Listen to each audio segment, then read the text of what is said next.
Snow fell heavily across Winterfell as Jon stood on the battlements, his breath misting in the cold air.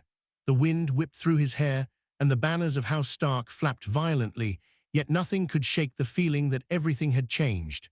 Gone were the days when the North was just a land of grim fortresses and stubborn lords. Now, Jon had power few could even imagine. Two dragons circled the skies above, their scales glinting in the pale sunlight, and every villager, soldier, and noble knew that Winterfell answered to him and him alone. He remembered the moment he had first connected with the dragons. It had been terrifying, almost impossible, like touching fire with your bare hands, but something inside him had clicked. He had whispered commands, and they had obeyed, responding not just out of fear, but as if they recognized a king. Jon looked down at the fields below, where his soldiers drilled, and felt a surge of pride and fear. Power like this was intoxicating, but it was also dangerous. Every decision could change the fate of the North, of Westeros, and even of himself. Word of Jon's control over the dragons had traveled faster than the winds. Lords who once doubted the Starks now knelt when he passed, their pride swallowed by the shadow of fire above. Yet Jon had no desire to crush them completely. He wanted the North strong, united, ready for the storms that were always coming. But he knew there would be those who sought to test him, who would try to seize what he had built, no matter the cost. Even Sansa, his sister, looked at him with a mixture of awe and concern. "Jon, you can't let them fear you too much," she warned one evening as they walked the halls of Winterfell. "Power without respect turns fast into hatred." Jon nodded, knowing she was right, but the weight of command pressed on him like never before. To command dragons was one thing, to command the North and keep it alive was another. At night, Jon would climb to the highest tower and watch his dragons settle into the sky, wings folded, their eyes glowing faintly in the moonlight. He whispered to them then, speaking in the old tongue that no human fully understood.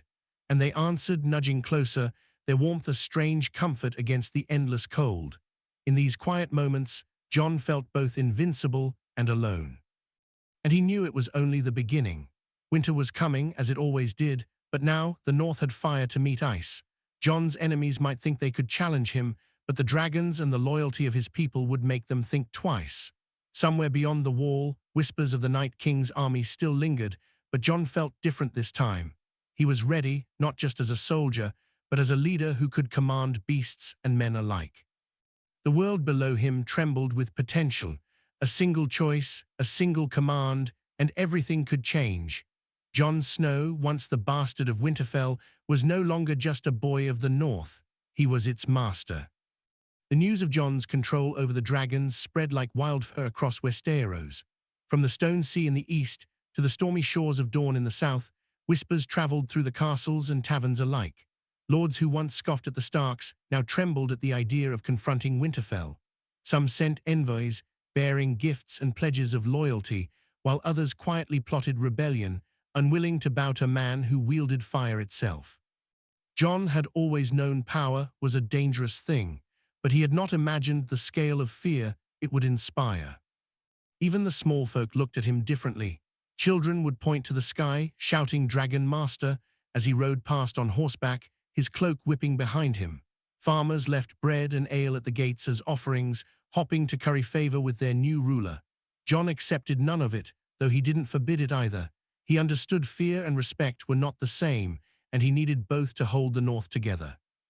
The dragons made the people obey, but his decisions had to earn their trust, or Winterfell would become just another ruin carved by the fire of his own beasts. Jon began to train the army with a level of intensity that even the old veterans found shocking. The soldiers of the North had always been resilient, but now they were learning to fight alongside dragons. Cavalry units practiced coordinating with Drogon and Rhaegal as they soared overhead, fire blazing in controlled bursts, while archers learned to read the shadow of the dragons to anticipate attacks. Jon wanted his army ready for anything, but he also wanted to prove something to himself, that power wasn't just about destruction. It was about survival, strategy, and the courage to take responsibility. Meanwhile, southern kings and queens began to stir uneasily. Cersei Lannister, upon hearing the news, sat in her red keep chambers, drinking from a goblet of wine as her face twisted with irritation and envy. "A bastard with dragons," she muttered. The North grows bolder with every day that passes. Her advisors cautioned patience, but she would not be denied. Plans were drawn, alliances reconsidered, and envoys secretly sent to try to test Jon's strength.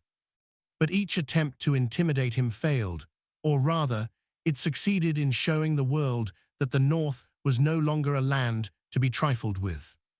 Jon felt the tension firsthand when a southern env arrived at Winterfell, a pompous man named Lord Freyson who thought the dragons would scare him into submission. The man knelt clumsily, sweating under the cold northern sky. Jon listened politely as Freyson recited his loyalty and admiration, yet he noticed the man's eyes flick toward the dragons, not to Jon himself. The fire in their gaze was enough to silence any doubt. "You speak of loyalty," Jon said quietly, "but I will know it by your actions, not your words." The man trembled, realizing that words were meaningless when dragons circled above, wings slicing the sky. But Jon was not cruel. He didn't see himself as a tyrant, even with all this power. He still remembered the faces of his family, his father's stern eyes, Ned Stark's honor, Robb's bravery, and he tried to honor them in his choices. The North was harsh, yes, but Jon wanted to protect it, to guide it toward something stronger. And yet, even as he worked tirelessly to unite his people, he knew the dragons were both a blessing and a curse. They were magnificent, deadly, and completely unpredictable if mishandled. One mistake could turn the North into ash and ruin, and the thought haunted him at night. The dragons themselves seemed to sense his growing confidence. Drogon, the larger of the two, had begun responding almost instinctively to Jon's commands, even from afar. Rhaegal, smaller but equally fierce, often hovered near him, wings shimmering in the sunlight. Jon had learned to read their moods, to anticipate their movements, and even to calm them when their instincts urged violence. But sometimes, when the night was quiet and the wind still, he could feel the dragon's raw power vibrating beneath the stone of Winterfell. It was beautiful and terrifying all at once. In the weeks that followed, Jon tested the limits of his influence. He sent the dragons to fly along the borders of the North, showing strength to the wildling clans and distant lords alike. He issued decrees that no lord could ignore, and the dragons were there as both symbol and enforcer. At first, there was resistance. Some tried to defy him, hiding soldiers in the forests, hoping the beasts would not follow. But Jon, ever patient, found them. The dragons roared, their fire scorching the fields around the hidden camps, a warning rather than punishment. By the time the lords returned to their halls, they were chastened, humbled, and quietly obedient.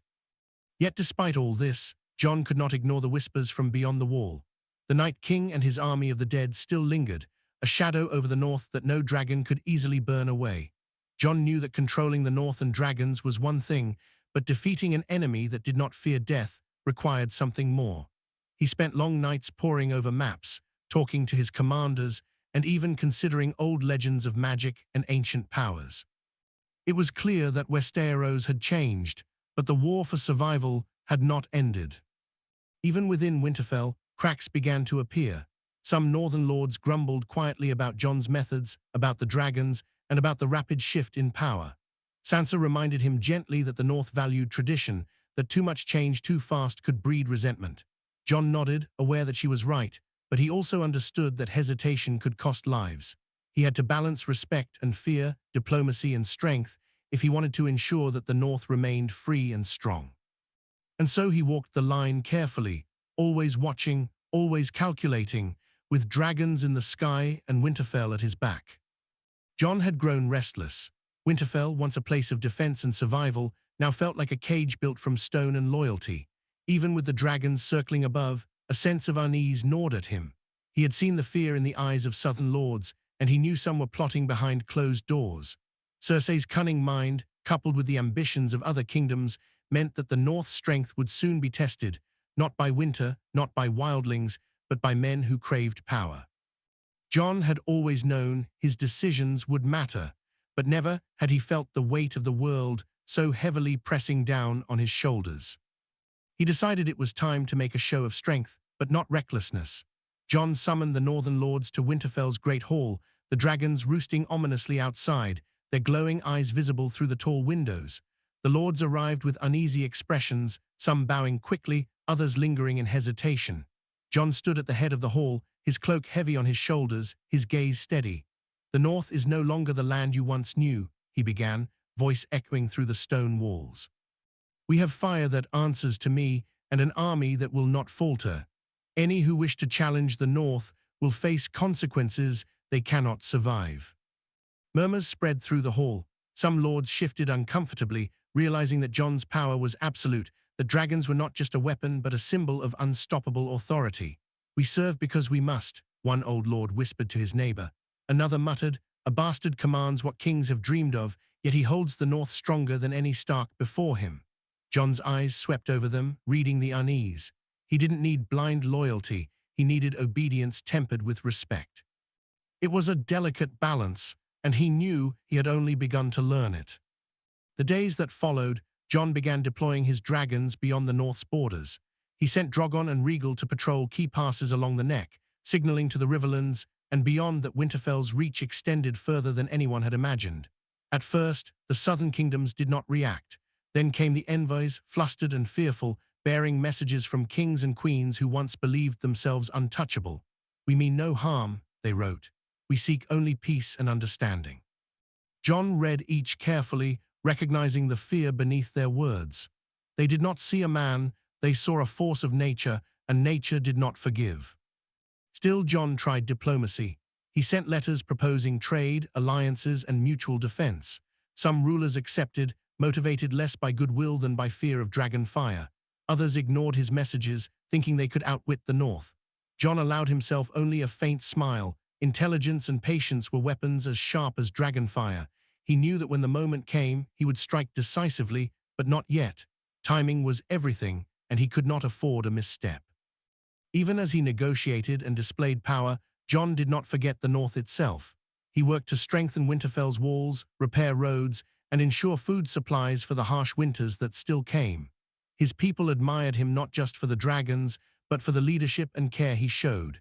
He listened to complaints, mediated disputes, and when necessary, delivered punishment, but always measured, always fair. Jon had learned that fear alone could hold a kingdom together temporarily, but respect would sustain it. And yet, despite all his efforts, some lords still whispered treachery. One night Jon rode beyond the walls, seeking solitude beneath the moonlit sky. Drogon hovered above, wings spread wide, casting shadows over the snow-covered trees. Rhaegal circled close, a silent companion to Jon's thoughts. He could feel the tension of the realm pressing into him like a storm. The Night King's army still lingered beyond the wall, the threat eternal. Jon knew the dragons would be powerful against men, but the dead were a different enemy, immune to fear, immune to fire. He shivered, not from cold, but from the weight of responsibility. The days grew tense as southern lords began sending more envoys, this time with soldiers and subtle threats veiled in diplomacy. Jon convened his council, including Sansa, Davos, and his most trusted northern commanders. "They test us because they believe we are weak," Jon said, packing the council chamber. "They think the North is stubborn, slow, and disorganized. They underestimate dragons, and they underestimate the loyalty of our people." Sansa frowned, knowing Jon's confidence was necessary, yet cautious. "Overconfidence can kill you, Jon. Remember the Starks' mistakes, and remember the cost of underestimating men." Jon nodded, silently acknowledging her warning while feeling the thrill of anticipation. The first real test came with the Riverlands. A small southern lord, emboldened by rumors of discontent in the north, sent a force to occupy a northern trade post near the Neck. Jon did not hesitate. He rode out with a small cavalry unit, Drogon and Rhaegal flying above. The southern soldiers watched in terror as the dragons descended, shadows blotting the sky, the sound of wings like thunder.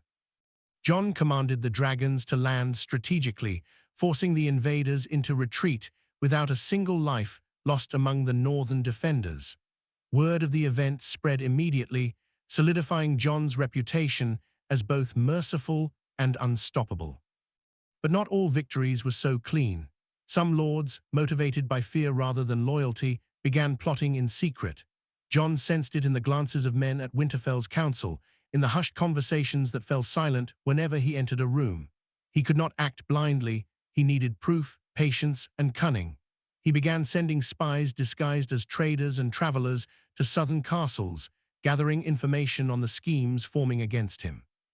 Every whisper, every shadow, every uncertain smile could conceal betrayal.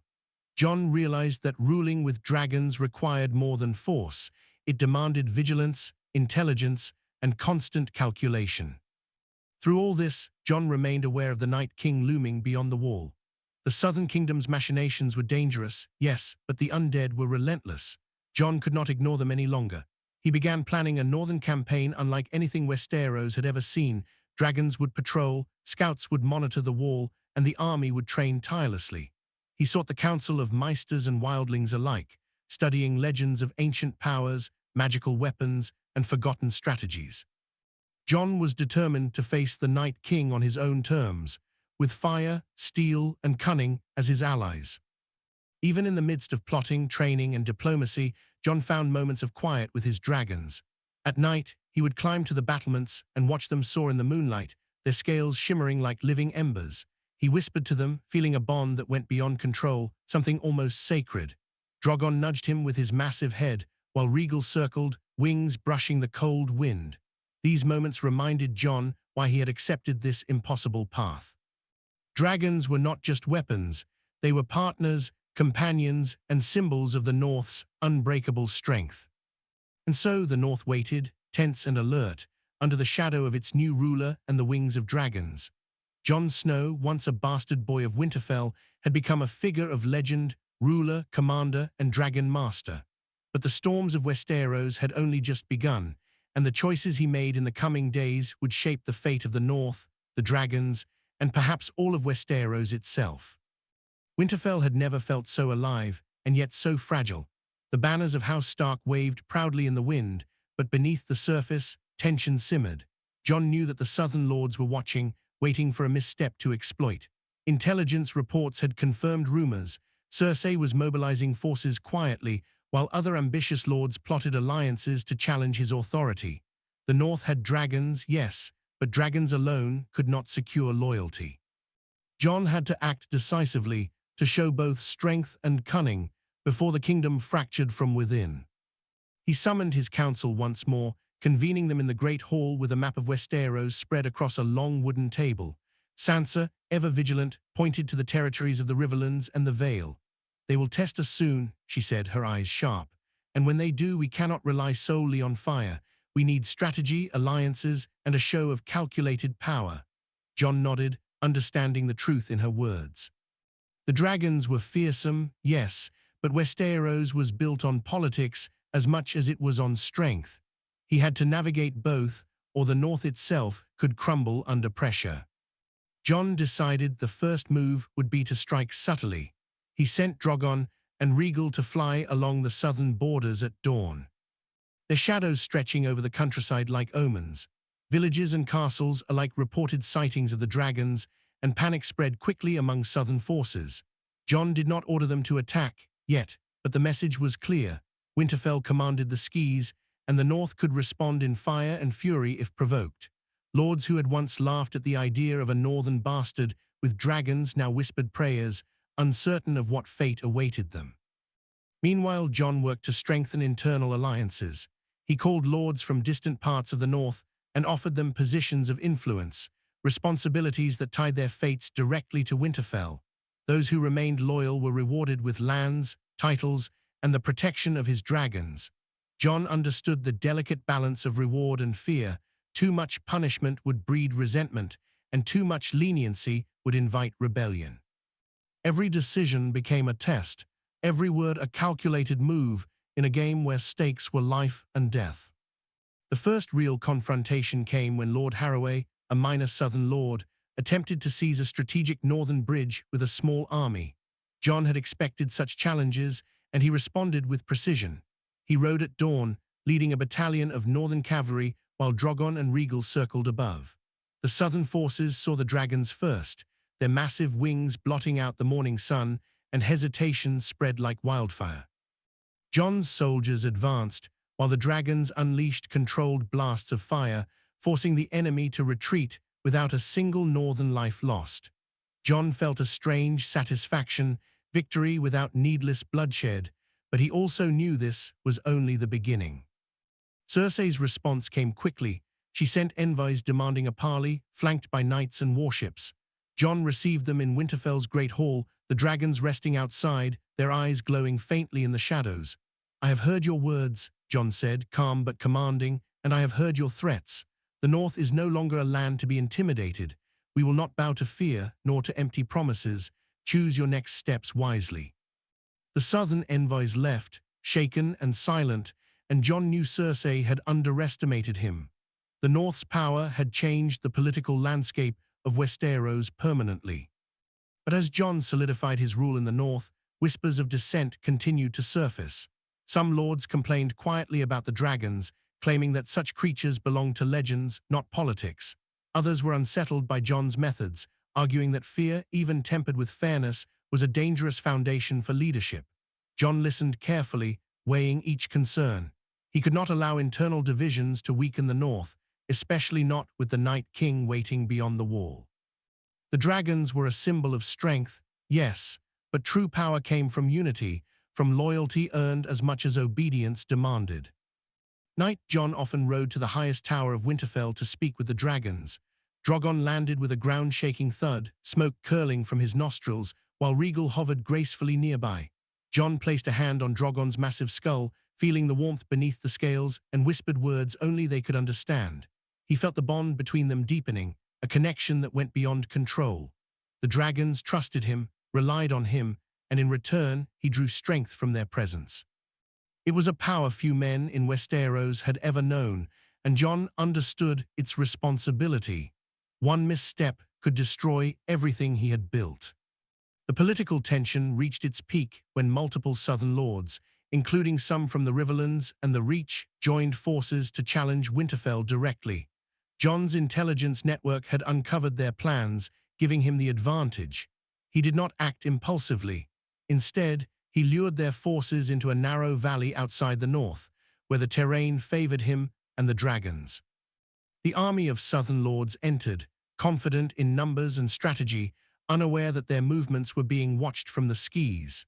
Jon's heart pounded with anticipation, knowing that the battle would test everything he had prepared for: the loyalty of his soldiers, the obedience of his dragons, and his own resolve as a leader. When the dragons descended, the southern forces froze.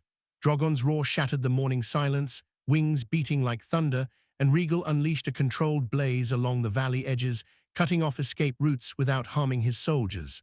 Jon led the charge, his cavalry moving in perfect synchronization with the dragons above. Panic rippled through the enemy ranks as they realized the north was not just defended, it was untouchable. Many surrendered, humbled by the overwhelming display of power, while others fled in terror. Jon's calculated restraint had won the day without mass bloodshed, but the message was unmistakable: the North and its dragons would not be defeated easily. After the battle, Jon returned to Winterfell, the snow covering the valley like a silent witness to the confrontation. His soldiers celebrated, loyal lords pledged allegiance, and even the southern envoys were forced to admit that the North had changed irreversibly. Jon felt the weight of victory, but also the pressure of what lay ahead. The Night King's army remained beyond the wall, an unrelenting threat that no political victory could diminish. The dragons were powerful allies, yes, but they could not replace strategy, courage, or the hard choices a leader must make. In the quiet moments of the evening, Jon reflected on how far he had come. From a bastard boy of Winterfell to Dragon Master and ruler of the North, his life had transformed beyond imagination. The challenges had only begun, and yet, for the first time, he felt a sense of purpose unshakable by fear or doubt. The North was stronger than ever, the dragons loyal beyond measure, and Jon Snow himself had become the force that could shape the destiny of Westeros. And in the distance, beyond the wall, the Night King waited, patient and relentless, unaware that his reckoning was approaching, and that Jon would meet it not as a boy, but as a king with fire in his hands and dragons at his side. The air beyond the wall had always carried a strange weight, a cold that seeped deeper than any winter, chilling both bone and spirit. Jon stood atop the icy cliffs, watching the horizon as shadows moved among the snowdrifts. Scouts had reported signs of the dead, small groups, testing the limits of the North's defenses. Normally, he might have dismissed these reports as exaggeration, but Jon knew better. The Night King was patient and cunning, and every movement of the dead had purpose. He had dragons, he had men, and he had strategy, but even with fire at his command, he felt the gravity of the threat pressing on him like a storm cloud. He turned to Drogon and Rhaegal, who loomed above, wings folding and unfolding like massive sails. "This is not just a battle for the North," Jon said, his voice low but firm. "This is for everything, for Winterfell, for the living, for the future." The dragons seemed to respond, nostrils flaring slightly, eyes glowing with an unspoken understanding. Jon mounted Drogon, feeling the warmth beneath his legs and the steady power beneath him. Rhaegal followed, and together they rose into the sky, their shadows stretching across the frozen expanse below. He felt a thrill of exhilaration tempered by fear. Dragons could burn flesh, but they could not erase mistakes in strategy or judgment. The first encounter came at the edge of a frozen forest. A small contingent of whites, dozens in number, advanced silently across the snow, their hollow eyes fixed on Jon's forces. The northern soldiers held their ground, but tension ran high.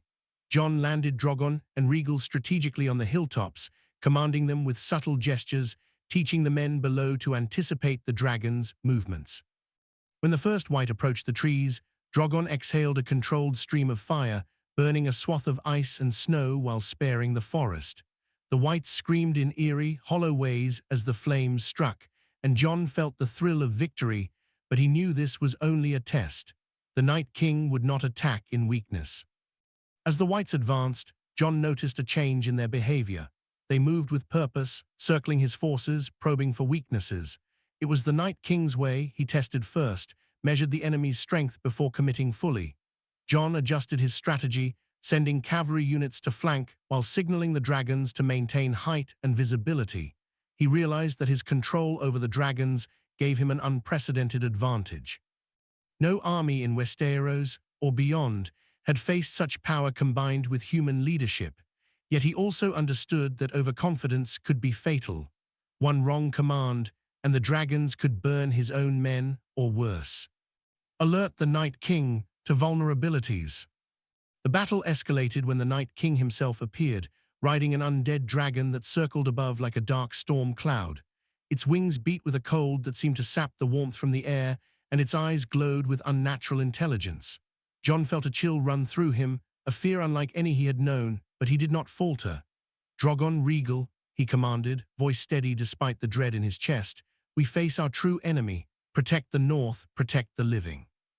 The dragons roared in response, wings beating the air so powerfully it sent snow spiraling into the sky.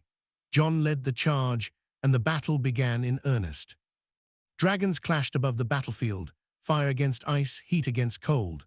Jon directed them carefully, avoiding the risk of hitting his own soldiers while striking at the undead dragon with precision. Rhaegal darted to flank, breathing controlled fire to shield the cavalry advancing below. Drogon engaged the Night King's dragon head-on, dodging blasts of frost that froze the snow beneath them in jagged patterns. Jon's heart pounded. The Night King was fast, calculating, and seemingly impervious to fear. Each move he made required split-second decisions, balancing aggression with caution, offense with defense. The northern soldiers fought valiantly, inspired by Jon and the dragons above. Spears clashed against icy claws, swords struck against frozen armor, and every moment tested their courage. Jon watched carefully, sending signals to shift the dragons where needed, to push the Night King's forces into traps set in advance. He realized that leadership was as crucial as strength. The soldiers trusted him because he showed strategy, not just raw power. Even in the midst of chaos, Jon remained calm, adjusting, learning, and teaching simultaneously. But the Night King was relentless. He descended from his dragon, raising his icy weapon to strike at the northern soldiers, and Jon had to act quickly. He commanded Drogon to dive, wings slicing through the cold wind, fire lancing forward to intercept the blow. Sparks flew as ice met fire, a clash of primal forces that sent shockwaves through the battlefield. Jon felt the heat of his dragon's breath on his face, the tremor of powerful wings beneath him, and the weight of destiny pressing down. This was no longer a test, it was survival. The North itself hung in the balance. As the battle continued, Jon realized he could not defeat the Night King with dragons alone. Strategy and cunning had to lead the fight. He sent small units to harass the undead from behind, setting traps in frozen rivers and snowdrifts. Drogon and Rhaegal responded perfectly, following his commands without hesitation. Jon could feel the bond between man and beast strengthening with each maneuver, the trust mutual and unbreakable. Yet even as the Night King's forces dwindled, Jon sensed that the enemy was merely probing, gauging the limits of his power, waiting for the perfect moment to strike decisively. Hours passed, the sun casting pale light over the snowy battlefield, and Jon began to tire. He knew he could not hold this defensive forever. The Night King's intelligence and patience were terrifying, and even with dragons and loyal soldiers, the North could be overwhelmed if he miscalculated. Jon made a decision that no commander wanted to make. He would lure the Night King further north, away from Winterfell and his people, into a trap carefully laid in the forests and hills. It was risky, but necessary. He signaled Drogon and Rhaegal to herding patterns, guiding the undead forces along paths that would tire them and give his forces a tactical advantage. The Night King recognized the move and pursued, his dragon's icy breath tearing the snow in swirls of frost. Jon's heart raced, his mind calculating the risks, adjusting constantly. The northern soldiers followed faithfully, trusting in his plan, their loyalty tempered by fear and admiration. Finally, as the undead forces were funneled into a narrow pass, Jon commanded the dragons to strike from above with concentrated fire, while archers and infantry attacked from the flanks. The Night King's dragon roared, ice clashing against fire, and Jon knew the battle was at its peak. Every moment was life or death, every decision crucial. By the end of the day, the Night King retreated, the undead forces scattered, and the northern soldiers stood victorious but exhausted. Jon landed Drogon and Rhaegal back on the frozen plains, patting them in silent thanks for their loyalty and strength. He looked across the battlefield, snow and ash mingling, and realized that while the North had survived, the war was far from over. The Night King was patient, cunning, and relentless. Jon had dragons, strategy, and loyal soldiers, but he also understood the cost of leadership in a world where fire met ice, and one misstep could destroy everything. That night Jon sat atop the highest tower of Winterfell, staring at the stars through the cold, clear sky.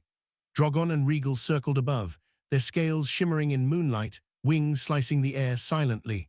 Jon knew this was only the beginning. The Night King had been tested, and he had retreated for now. But the true war was approaching, and the North would need every ounce of strength, strategy, and courage to survive. Jon Snow, Dragon Master and King of the North, understood the weight of the path he had chosen. He had fire, he had dragons, and he had loyalty, but the Night King would not rest, and neither could he. Winterfell had never been quieter, yet the silence felt heavy with tension. The snow-covered walls gleamed under the pale winter sun, but Jon could sense the unease in the air. Scouts had returned with troubling reports. Small bands of whites were appearing closer to the north, testing defenses, and rumors suggested that the Night King was gathering strength for a larger push. Jon knew this was no ordinary threat. This was an enemy that did not fear death, did not bargain, and did not tire. Every day, he felt the weight of leadership pressing harder, reminding him that mistakes could cost not just his life, but the lives of everyone in the north. The northern lords, while awed by Jon's dragons, were uneasy. Some whispered that relying so heavily on beasts was dangerous. Others worried that Jon's growing power might make him a tyrant in the long run. Sansa, ever vigilant, warned him gently, "The North respects strength, Jon, but fear alone will not protect us. You must balance power with wisdom, or loyalty will crumble." Jon listened, silently agreeing, yet he knew the North could not survive without the dragons. They were both shield and sword, and their loyalty was absolute. It was a dangerous foundation, but the only one that might hold against the Night King. Jon convened his council in the Great Hall, maps spread across the table and candles flickering in the cold air. "The Night King is no longer testing us," Jon said, voice steady. "He is preparing for a true assault. We must be ready, dragons, soldiers, and strategy. We cannot falter." Davos nodded, stroking his beard thoughtfully, while Tormund leaned forward, eyes blazing. "Then we fight," Tormund said simply. "We've survived worse, but this is different. The dead do not sleep, they do not tire, and they do not fear." Jon agreed. He had faced the undead before, But now, with dragons, the scale of the confrontation would be unlike anything Westeros had ever seen. Preparations began immediately.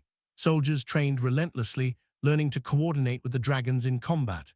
Archers practiced shooting in patterns synchronized with Drogon and Rhaegal's aerial maneuvers. Jon himself worked tirelessly, flying with the dragons daily to refine control, testing their endurance, and learning how to command them in battle without causing unnecessary destruction. It was exhausting, both physically and mentally, but Jon knew that failure was not an option. Every northern life depended on him, and the dragons depended on his judgment as much as his command. As winter deepened, scouts reported movement near the northern passes. A large force of whites had advanced further than expected, and Jon realized that the Night King's patience had ended. He ordered Drogon and Rhaegal to patrol the skis aggressively, their wings cutting through the icy wind as scouts and cavalry observed below. Jon's presence was both inspiration and command. His soldiers knew that he led not just with fire, but with intelligence and courage. Even small successes boosted morale, while missteps could mean chaos. Jon understood that, and every decision was calculated, precise, and weighted with responsibility. The first major engagement came near the frozen river, a strategic choke point Jon had scouted carefully. The Night King's forces moved silently, blending with the snow, and Jon realized this was a trap designed to test his reaction. He signaled the dragons to take height and await his command, keeping the northern soldiers behind prepared barricades. When the whites advanced into the open, Jon unleashed Drogon and Rhaegal simultaneously, controlled blasts of fire cutting the frozen air. The whites faltered, their icy forms melting under the heat, yet the Night King watched patiently from afar. Jon understood that this was only a skirmish, a warning, not a decisive battle. But as the battle progressed, Jon faced a moral dilemma. A group of whites had cornered a small village near the pass, threatening civilians who had nowhere to run. Jon could direct the dragons to incinerate the attackers, but the risk of collateral damage was high. Every choice weighed heavily. He could save the villagers, but risk the dragons' effectiveness, or strike with full force and risk innocent lives. He chose precision, getting Drogon to burn a path directly between the villagers and the advancing dead, while Rhaegal blocked their retreat. It worked, but the villagers' terrified faces haunted him later that night. Leadership, Jon realized, was not just strategy, it was choosing between impossible options and bearing the consequences. The Night King's strategy became clearer over time. Small attacks were probes, designed to weaken, confuse, and test loyalty.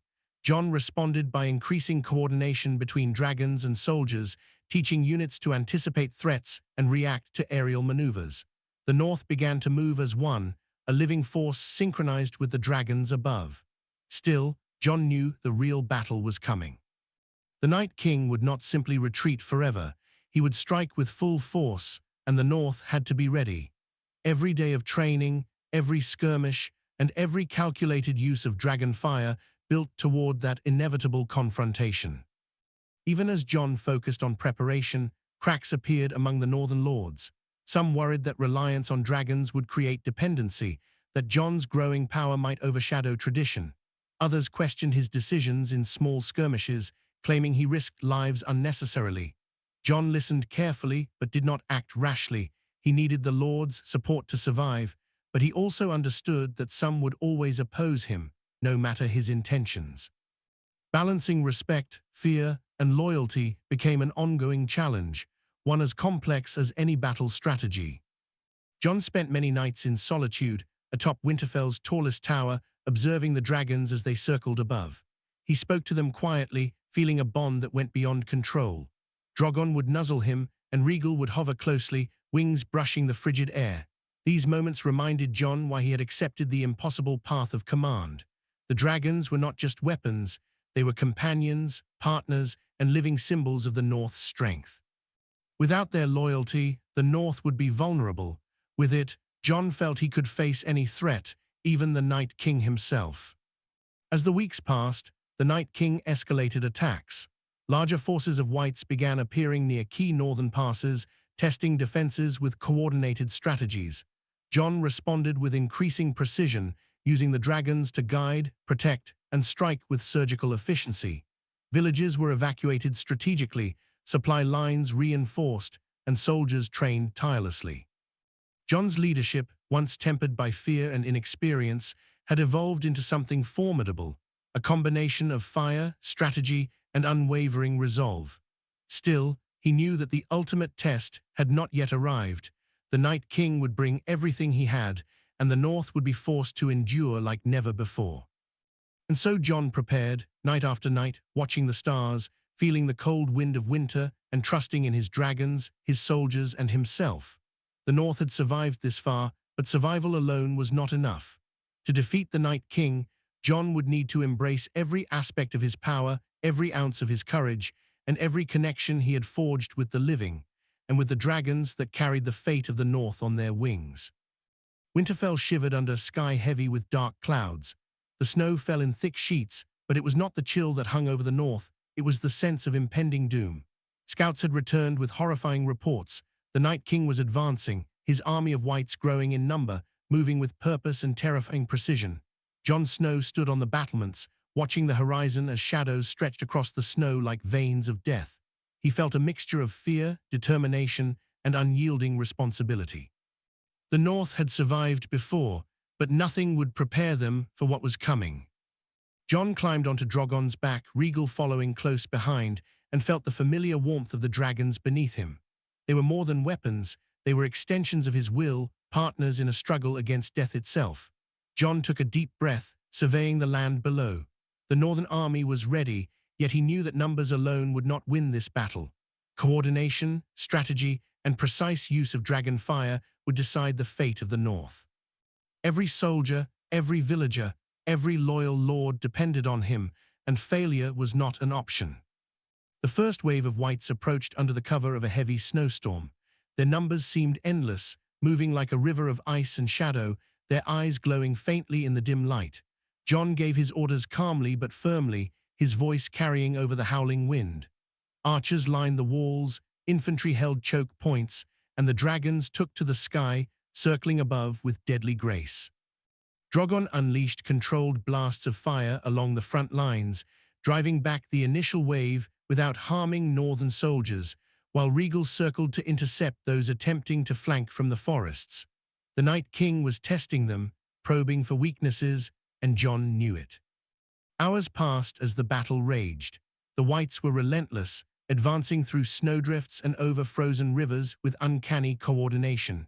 Jon watched as northern soldiers fought bravely, but exhaustion and fear began to show. He realized that this was more than just a battle of strength, it was a battle of will. The North had to endure, to resist, and to fight with every ounce of courage they possessed. Jon flew low with Drogon, directing attacks, shielding soldiers, and coordinating flanking maneuvers that maximized the dragon's power while minimizing risk to his army. Then came the Night King himself, riding his massive ice dragon, descending from the clouds like a storm incarnate. The ground trembled under the weight of his approach, and a cold unlike any winter swept across the battlefield, freezing snow into jagged spikes. Jon felt fear, a sharp, icy spike in his chest, but he pushed it aside. There was no room for hesitation. He commanded Drogon to dive, Rhaegal following, and the dragons engaged the Night King's beast in the sky. Fire clashed with ice, each strike shaking the air, snow, and earth beneath them. Jon clung to Drogon's neck, heart pounding, mind calculating every movement, every risk. The Night King's army pressed harder, pushing against the northern lines with a force that seemed impossible to resist. Jon realized that the dragons alone could not stop the dead. They could scatter them, burn them, slow them, but the army's sheer numbers threatened to overwhelm his defenses. He made a grim decision. Some areas of the battlefield would be sacrificed strategically to draw the Night King's forces into traps he had prepared earlier. It was a painful choice, knowing that lives might be lost, but Jon understood that in war, harsh decisions were sometimes necessary. Leadership demanded it. As the battle wore on, Jon witnessed the toll on his soldiers. Exhaustion and cold, fear and determination all intermingled as they fought relentlessly. Some units were forced to retreat under heavy pressure, and Jon personally intervened, using the dragons to shield and redirect attacks. The bond between man and beast was tested like never before. Drogon responded instinctively to Jon's commands, fire carving paths through the advancing whites, while Rhaegal blocked key approaches with precision, allowing northern infantry to regroup and counterattack. Jon's trust in the dragons, and theirs in him, was absolute, yet he knew that even this might not be enough. The turning point came when the Night King descended into the heart of the battlefield, his icy presence cutting through morale like a blade. Jon realized that the Night King's strategy was simple yet terrifyingly effective. He was trying to lure Jon and his dragons into a trap that would annihilate both soldiers and beasts. Jon made a decision that would define his leadership. He would confront the Night King directly, drawing him away from the bulk of his army and minimizing northern casualties. Mounting Drogon, he soared into the storm, Rhaegal at his side, and prepared for a confrontation that could end in victory or death. The dragons clashed with the Night King's ice dragon in a frenzy of fire and frost, sky and storm colliding in a terrifying display of raw power. Jon struck with precision, getting Drogon's flames to weaken the enemy dragon while avoiding collateral damage. The Night King countered with icy blasts and terrifying agility, forcing Jon to think and react in ways he had never imagined. Every moment was life or death, and Jon's mind raced, calculating angles, anticipating moves, and adapting to an enemy who seemed unstoppable. Meanwhile, the Northern Army engaged in fierce combat below, following Jon's earlier plans. Trap after trap slowed the undead advance, archers and cavalry executing coordinated maneuvers to strike where the dead were most vulnerable. Jon could see the result of his preparation, feel the loyalty and courage of his soldiers, and draw strength from it even as he battled above.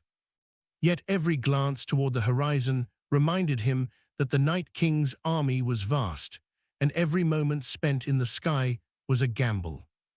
At one critical point, Drogon was struck by a blast of ice that sent the dragons skidding across the clouds, nearly throwing Jon. He gritted his teeth, regaining control, and counterattacked with precision, fire lancing the Night King's dragon at just the right moment. Rhaegal swooped in to protect, shielding both Jon and Drogon from further attack. Jon realized that even with dragons, victory required more than strength. It demanded courage, trust, and the ability to make instant, impossible decisions. One misstep could end the battle and shatter the North forever. Hours of relentless combat passed, and Jon began to see cracks in the Night King's strategy. The Northern Army, though battered and exhausted, had executed every maneuver perfectly. The dragon's fire had thinned the ranks of the dead, and Northern soldiers had capitalized on every weakness exposed by Jon's aerial commands. Jon realized the tide could turn if he pushed decisively, but doing so meant risking everything, including the dragons themselves. He gritted his teeth, knowing there was no other option. He guided Drogon and Rhaegal in a high-speed, coordinated attack, striking simultaneously from both sides to trap the Night King's dragon in a fiery corridor. The attack succeeded, forcing the Night King to retreat temporarily. Jon landed Drogon and Rhaegal on the battlefield, exhausted but alive, and surveyed the carnage. The Northern soldiers had survived, though not without losses, and the Night King had been tested, but he would return. Jon understood that the victory was temporary, a reprieve rather than a conclusion. He would need to prepare for the ultimate confrontation, where dragons, strategy, and Northern courage would be pushed to their absolute limits. That night Jon walked among his soldiers, offering words of comfort, reassurance, and quiet pride. He understood the cost of leadership, the sacrifices demanded by war, and the weight of responsibility pressing upon him. Even with dragons at his side, Jon realized that true power came not from fear, but from trust, courage, and the ability to act decisively in impossible circumstances. The North had survived this day, but the war was far from over, and the Night King remained a shadow looming over every northern heart. Jon returned to Winterfell's highest tower, watching Drogon and Rhaegal circle silently against the moonlit sky. He felt their warmth, their loyalty, and the immense responsibility that bound them together.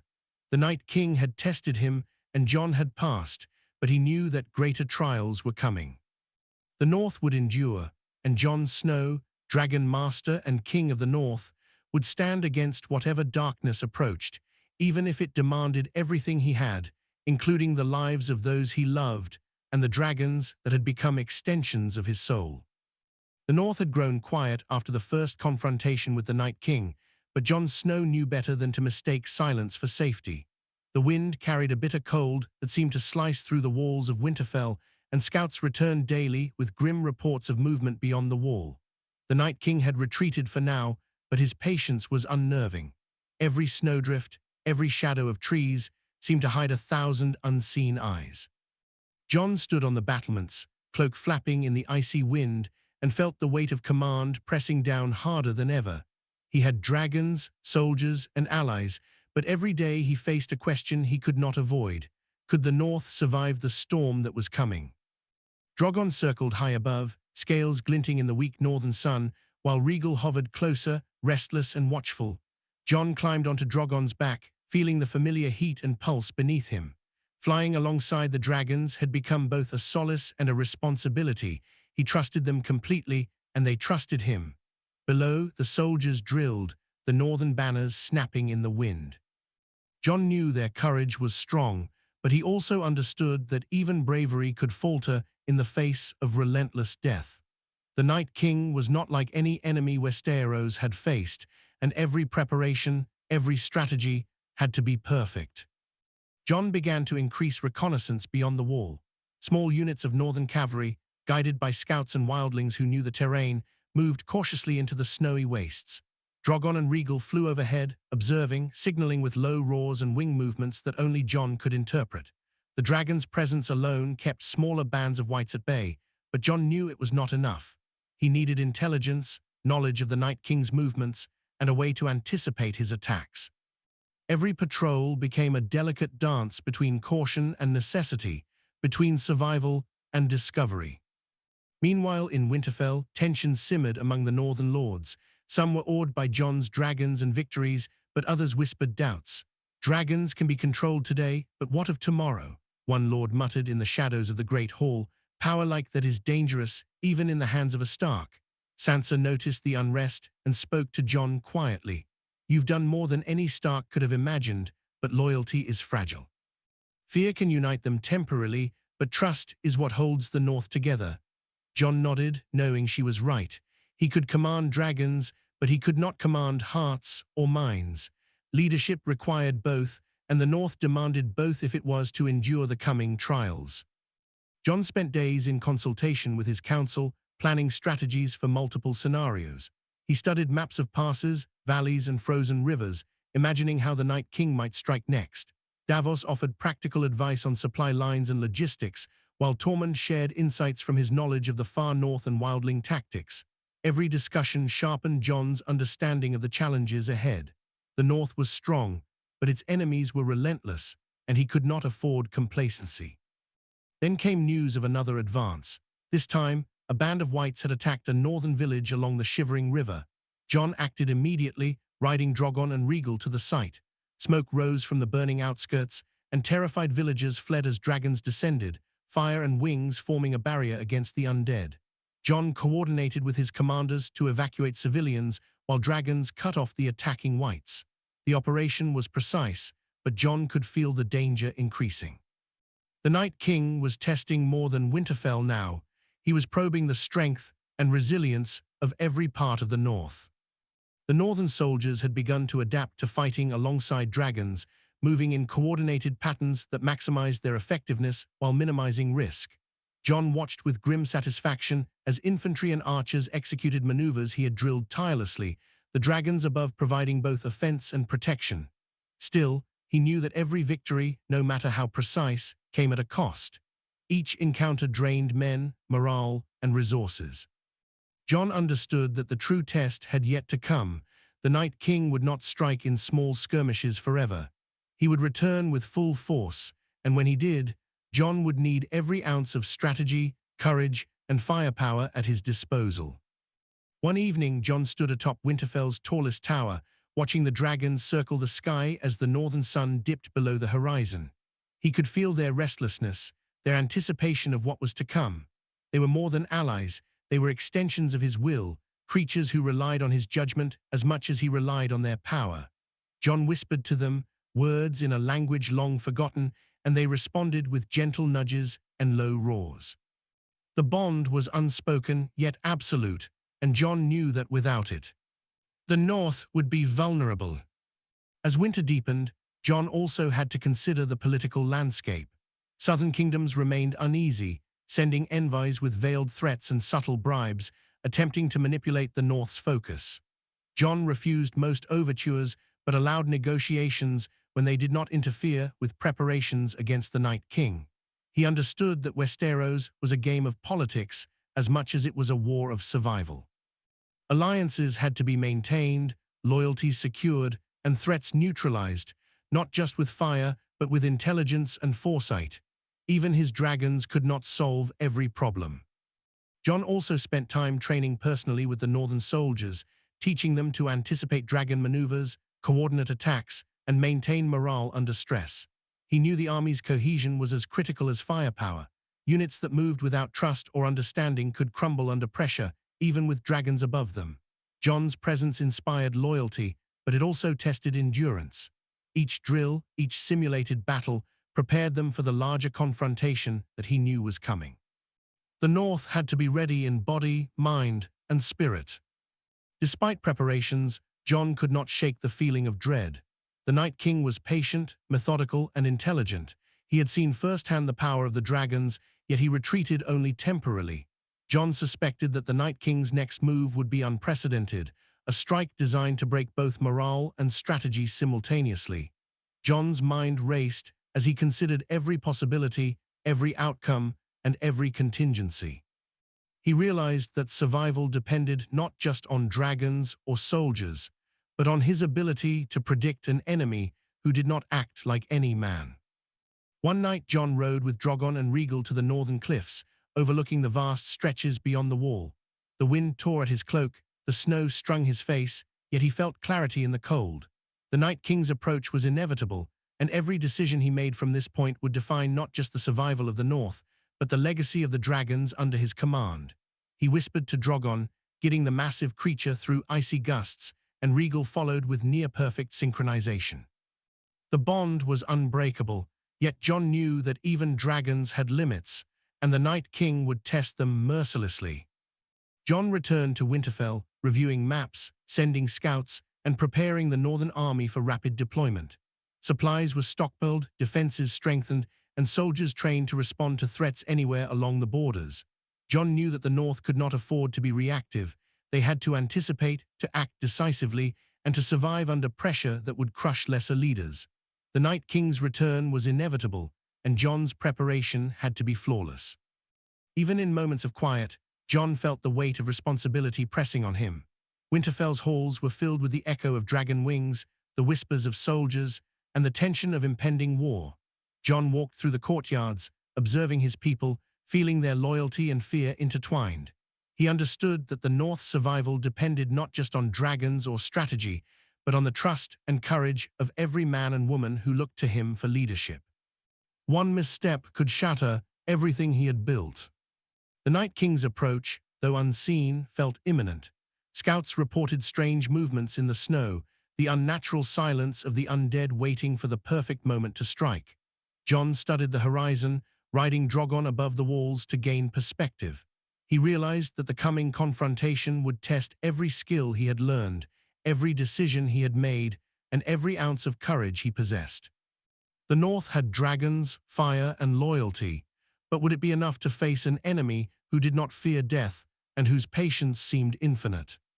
Jon returned to the Great Hall, gathering his closest advisors. Sansa, Davos, Tormund, and a select group of Northern lords listened intently as Jon outlined defensive strategies and contingencies. "The Night King will not strike alone," Jon said, voice steady but firm. "He will test us first, probe us, and strike where we are weakest. We must be ready in every corner of the North, prepared to act decisively and without hesitation."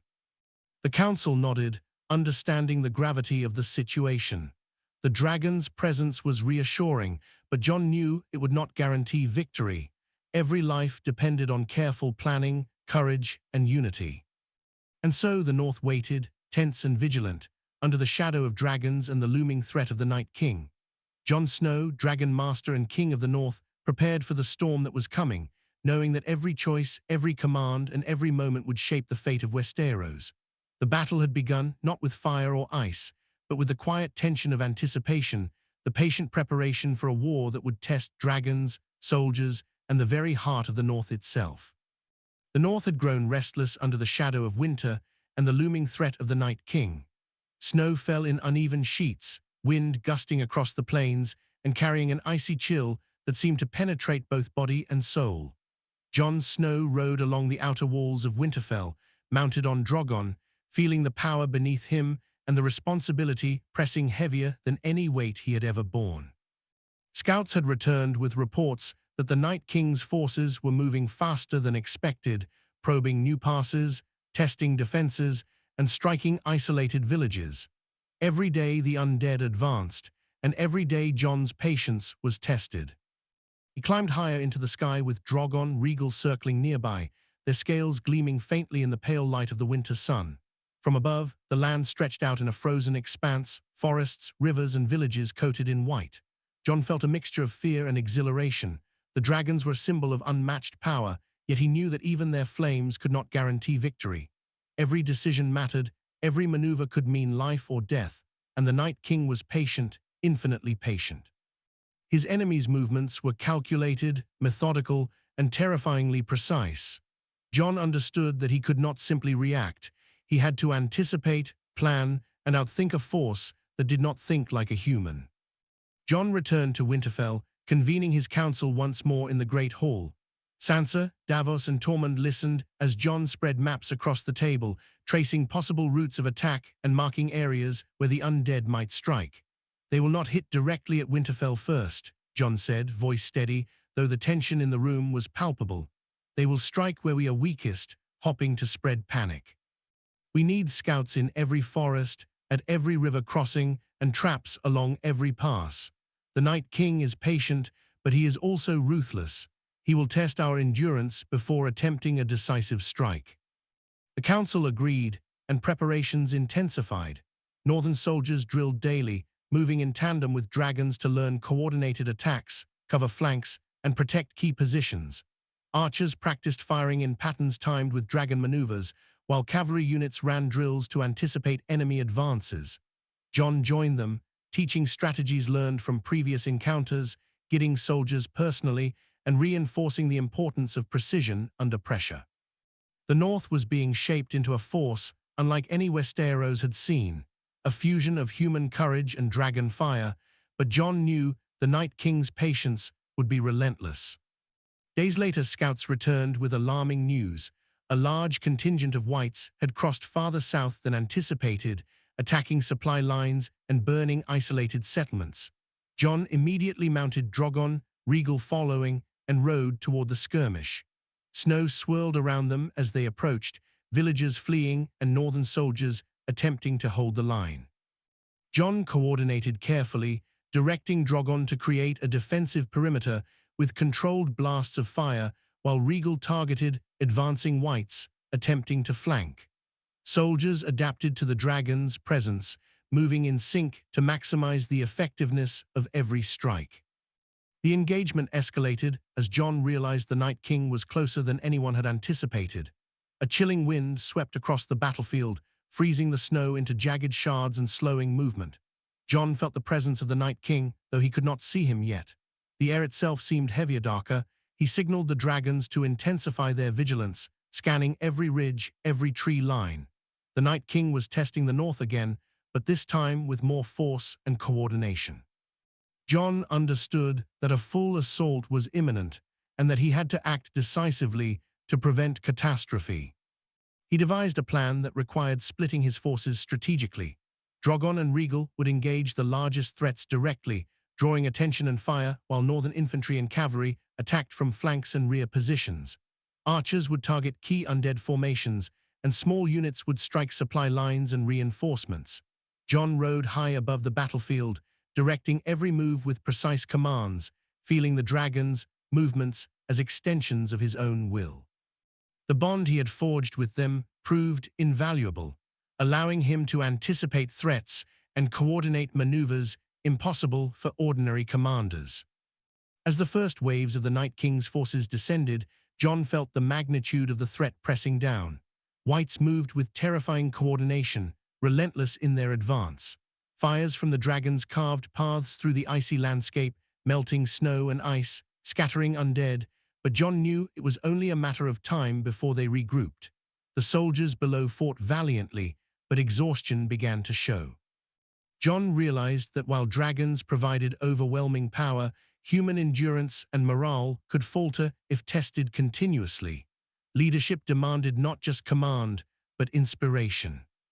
The Night King's presence grew stronger, sensed rather than seen.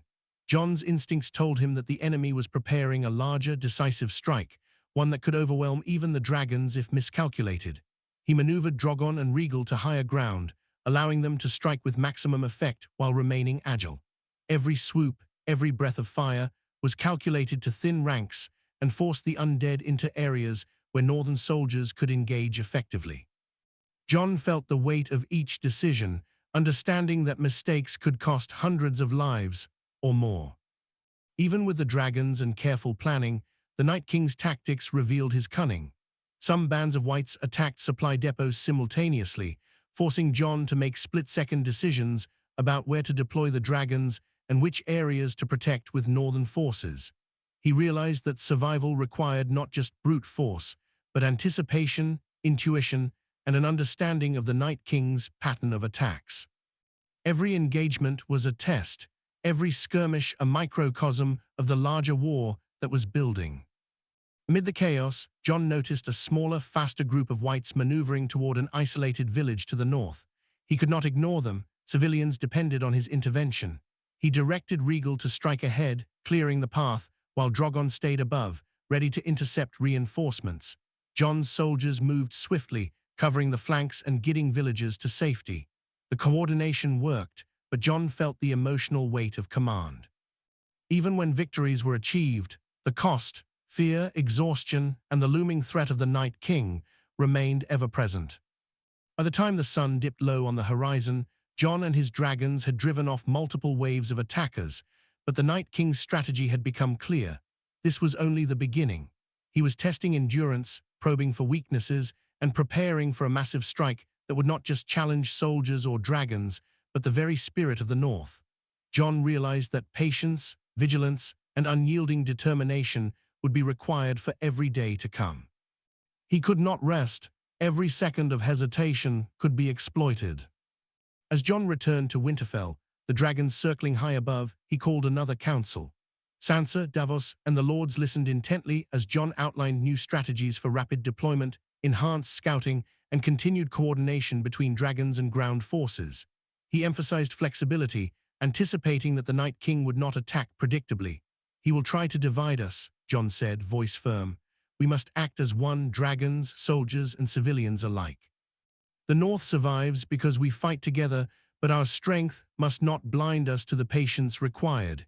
He is testing us, and we must endure." Even that night, Jon could not rest. He climbed the highest tower, looking out across the snowy expanse.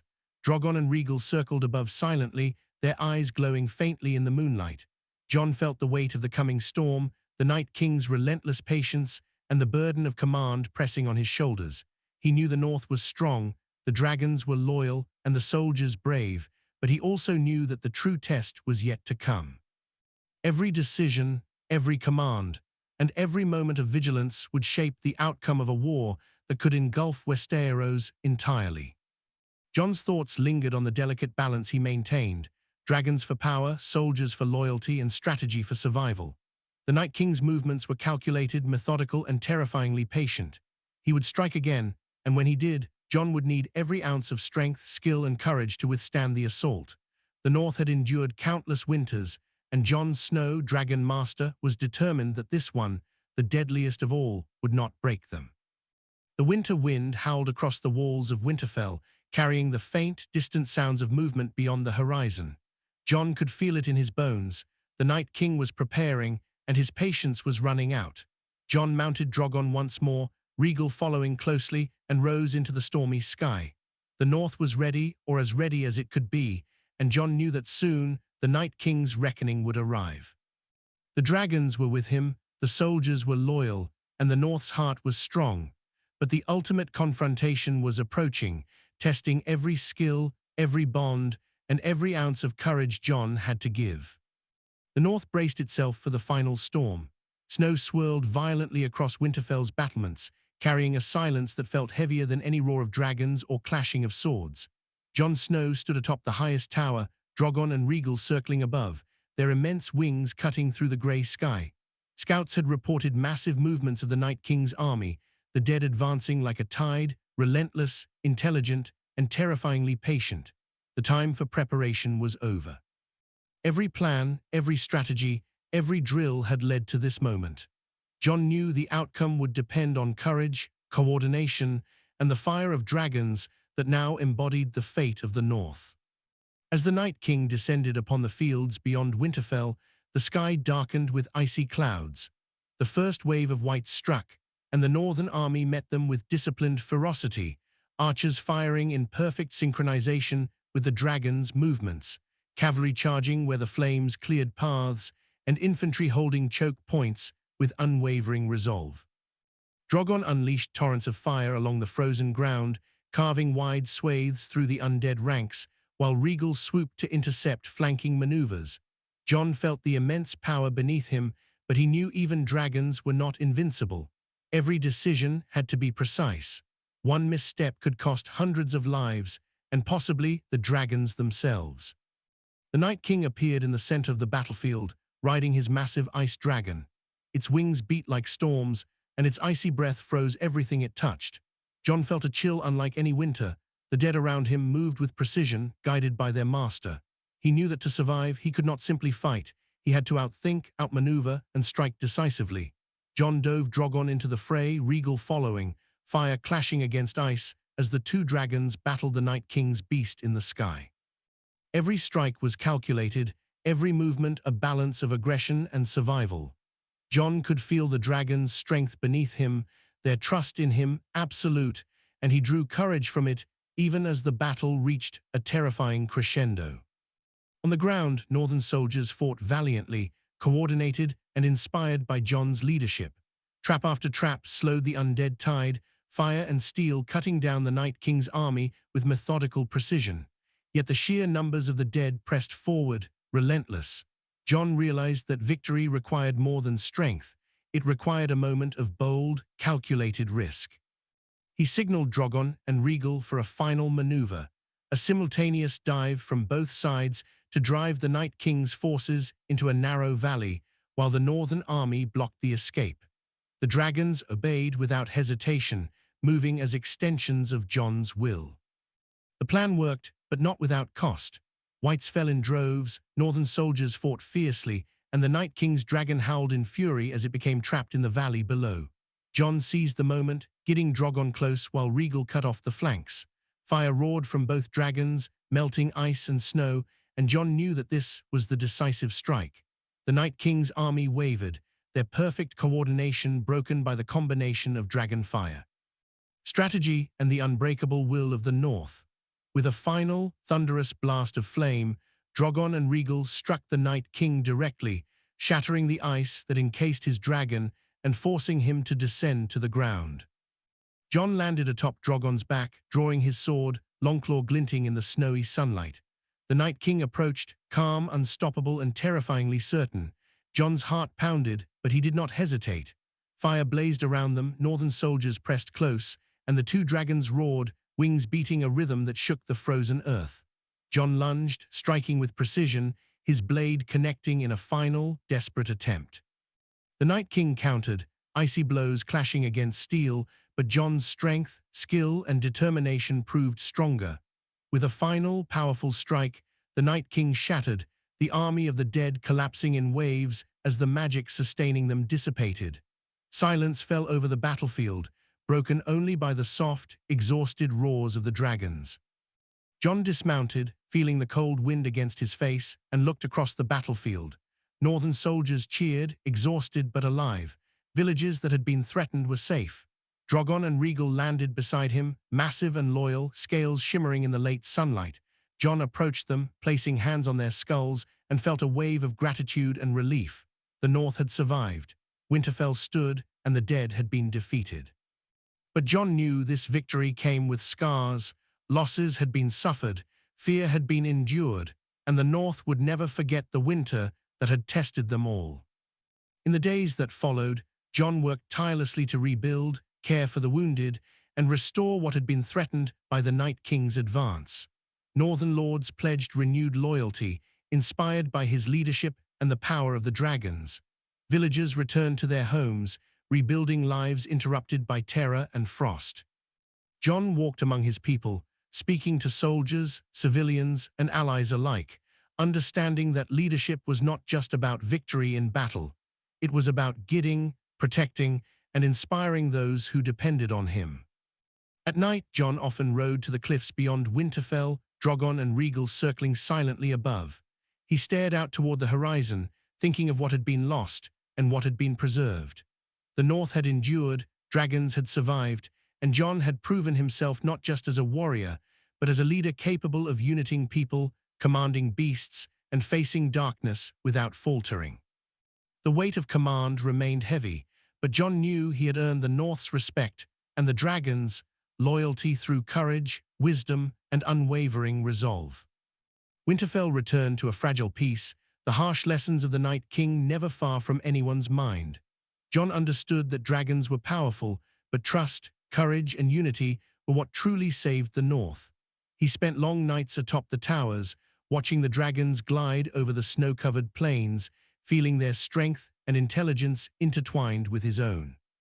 The world of Westeros had been forever changed. The North had proven itself a force to be reckoned with, and Jon Snow, Dragon Master, would be remembered as the one who commanded both dragons and hearts with equal power. As the final snow settled over Winterfell, Jon knew that more challenges would come. Westeros was never truly at peace, and power always invited conflict. Yet for now, the North stood victorious, dragons loyal, and the dead defeated. Jon walked among his people, knowing that courage, wisdom, and the bond with his dragons had saved the North. The winter had tested them, the Night King had been defeated, and Jon Snow had risen, not just as a survivor, but as a true leader, guardian, and symbol of hope for all of the North.